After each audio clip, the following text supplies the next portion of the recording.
नमस्कार प्यारे बच्चों, बहुत बहुत स्वागत है आपका अपने YouTube channel online study centre में। और मेरा नाम है करण। तो प्यारे बच्चों, जैसा कि आप सभी लोगों को पता ही है कि हमने अपना क्लास 12th का जो आपका सब्जेक्ट है हिंदी इलेक्टिव का, इसमें जो आपकी पहली पुस्तक है जिसका नाम है अंतरा भाग 2, इसमें जो आपकी कविता है जिसका नाम है पद, और हमारे कवि कौन है, विद्यापति जी। ठीक है, तो ये वीडियो आज का पार्ट सेकंड होने वाला है। ठीक है, मैं आपको बता दूं, मैंने आपको पार्ट 1 जो है वो आपको प्रोवाइड करवा दिया था।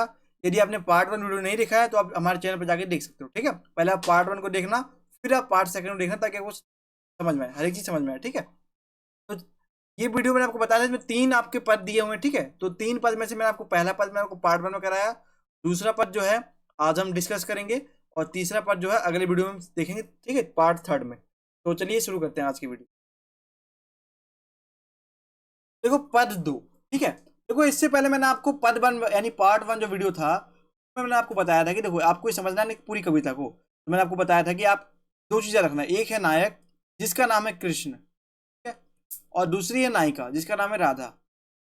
क्या होता है कि जो श्री कृष्ण है वो राधा को छोड़कर मथुरा चले जाते हैं। ठीक है, गोकुल को छोड़ के मथुरा चले जाते हैं। ठीक है, तो जो राधा है कहीं ना कहीं अकेली हो जाती है, और अकेली होने के कारण जो है वो दुखी हो जाती है, और जो अपने दुख होता है उनको जो है बताती है। ठीक है, तो अपने दुख को 3 पद के माध्यम से अलग अलग तरीके से बताती है। ठीक है, तो आप समझ सकते हो। ठीक है, पद सेकंड में किस तरीके से दुख के बारे में बताया गया आप ही समझ लो कि राधा और कृष्ण है, कृष्ण ने राधा को छोड़ दिया, तो जो राधा है वो दुखी हो गई, और जो अपनी दुख है उसको अलग अलग पद 3 पद के माध्यम से बयां कर रही है, हम लोग को बता रही है। अब दूसरे पद में क्या है वो समझते हैं। देखो दूसरे पद में कवि ने ऐसी नायिका का वर्णन किया है, जो हमारे कवि हैं विद्यापति जी, उन्होंने ऐसी नायिका का वर्णन किया है जो जन्म जन्मांतर से अपने प्रियतम के रूप का पान करके भी स्वयं को असंतृप्त ही अनुभव करती है। यानी कि कभी यहाँ पे कहना चाहते हैं कि जो जन्म से ही राधा जो है वो श्री कृष्ण के साथ है, लेकिन अभी तक जो है वो कहीं ना कहीं संतुष्ट नहीं हो पाई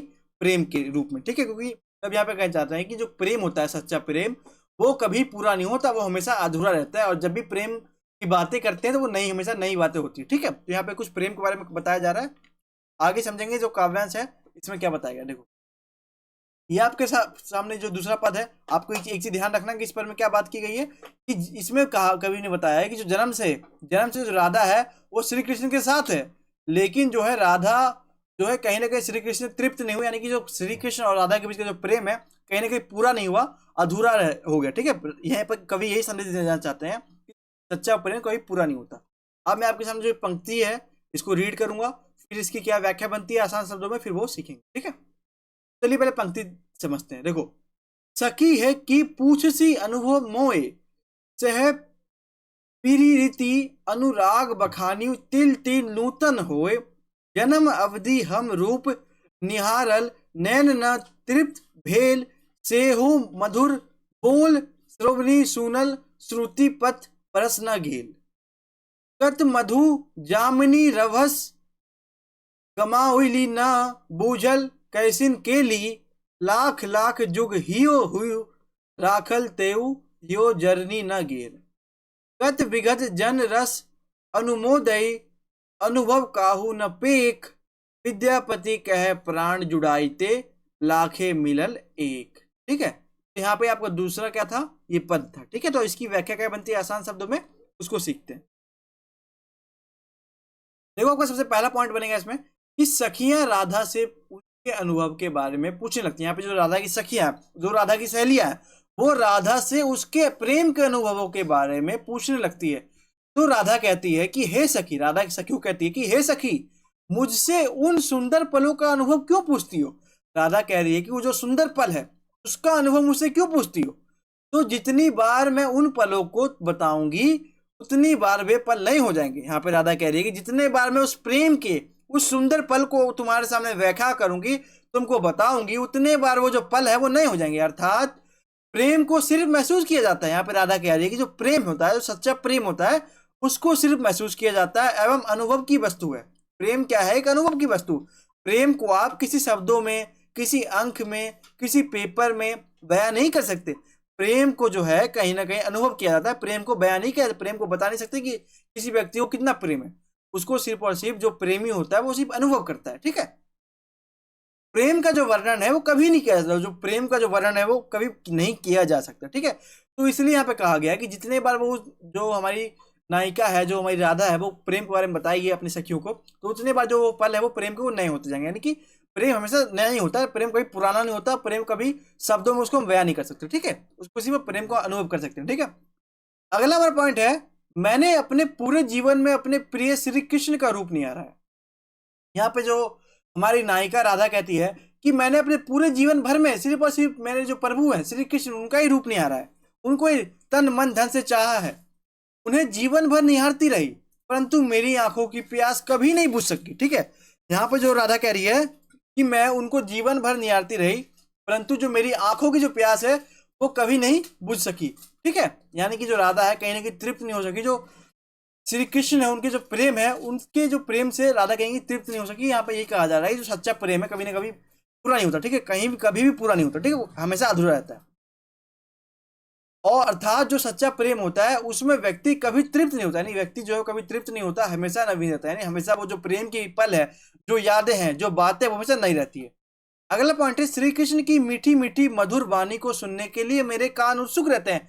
राधा यहाँ पे कह रही है कि जो श्री कृष्ण है उनकी जो मीठी मीठी मधुर वाणी है, उनको सुनने के लिए जो मेरे कान है वो हमेशा उत्सुक रहते हैं, हमेशा कैसे तो उत्सुक रहते हैं। श्री कृष्ण के मुख से निकले मधुर बोल मैं अपने कानों में सुनती रहती हूँ।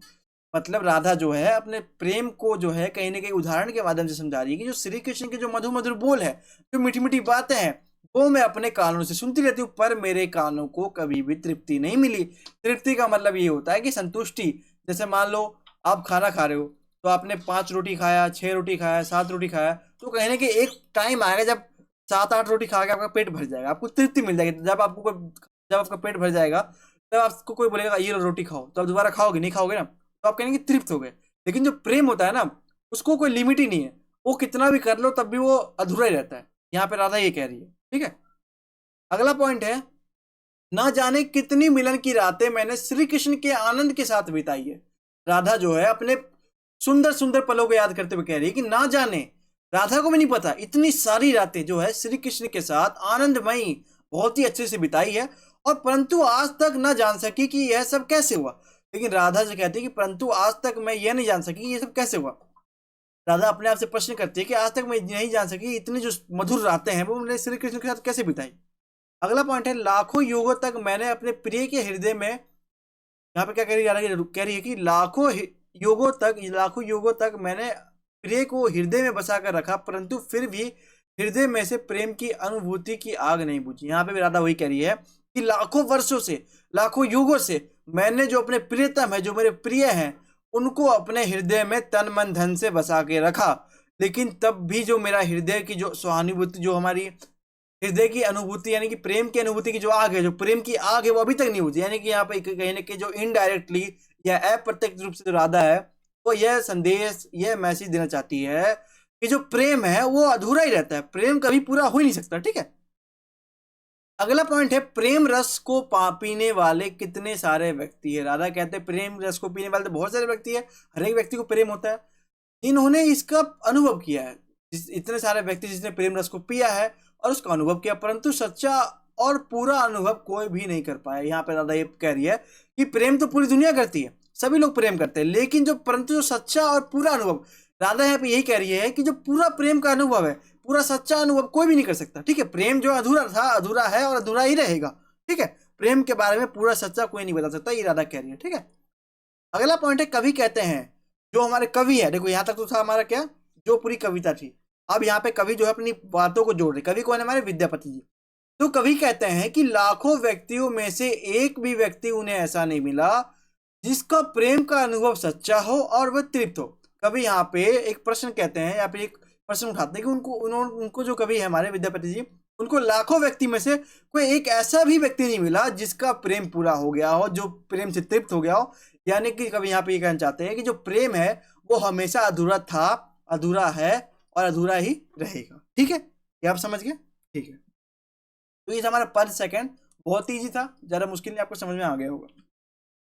अब इसकी विशेष क्या बनते हैं, यानी जो पर सेकंड है आपका, इसमें क्या विशेष बिंदु बनते हैं जो आपके एग्जाम के लिए बहुत ही इंपॉर्टेंट है। देखो पहला पॉइंट तो इसमें बनता है कि इस पद में नायिका की विरह वेदना का मार्मिक वर्णन किया गया। आप सभी ने पढ़ा, जो नायिका है राधा, उसकी जो विरह वेदना, जो विदाई की, जो बिछड़न की जो दुख है, जो वेदना है, उसका मार्मिक मतलब होता है दिल को छूने वाला, ऐसा वर्णन करा है कि यदि आप इस कविता को पढ़े, वीडियो को देखा होगा अपने ध्यान से, तो आपके अंदर कहने की इमोशंस आएंगे, यानी कि आपके अंदर भावनाएं आएंगी कि हाँ बेचारी के साथ बुरा हुआ। ठीक है, तो जो भावनाएं आपके अंदर आ रही है वो आपके जो हृदय है उस पर असर डाल रही है, यानी कि जो है मार्मिक वर्णन, यानी ऐसा वर्णन जो दिल को छू जाए, दिल में यानी इमोशंस जगा दे, उसको कहते हैं मार्मिक वर्णन। ठीक है, अगला पॉइंट है, इस पद में मैथिली भाषा का सुंदर प्रयोग किया। भाषा की बात करें तो मैथिली भाषा का सुंदर प्रयोग किया गया है। अगला पॉइंट है, इस पद में वियोग रस विद्यमान है। रस की बात करें तो वियोग रस है।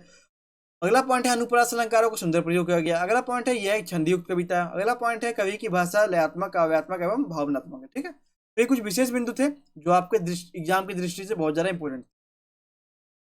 तो ये था हमारा आज का वीडियो पार्ट सेकंड। इस वीडियो में हमने पद जो सेकंड आपका दूसरा पद डिस्कस किया। इसके बाद एक वीडियो आपका पार्ट थर्ड आएगा, जिसमें आपका जो तीसरा पद है वो आपको मैं बता दूंगा, उसमें जो आपका पूरा कविता समाप्त हो जाएगा। ठीक है, तो वीडियो अच्छा लगा और वीडियो को एक लाइक जरूर करें। इस वीडियो को ज़्यादा से ज़्यादा अपने दोस्तों के साथ शेयर करें। चैनल पर नए हैं तो सब्सक्राइब करें, बेल आइकन पर क्लिक करें और कमेंट में अपना फीडबैक जरूर बताएं कि आपको वीडियो कैसा लगा। तो फिर मिलते हैं अपने अगले पार्ट में, तब तक के लिए सभी को थैंक्स फॉर वॉचिंग। जय हिंद, जय भारत।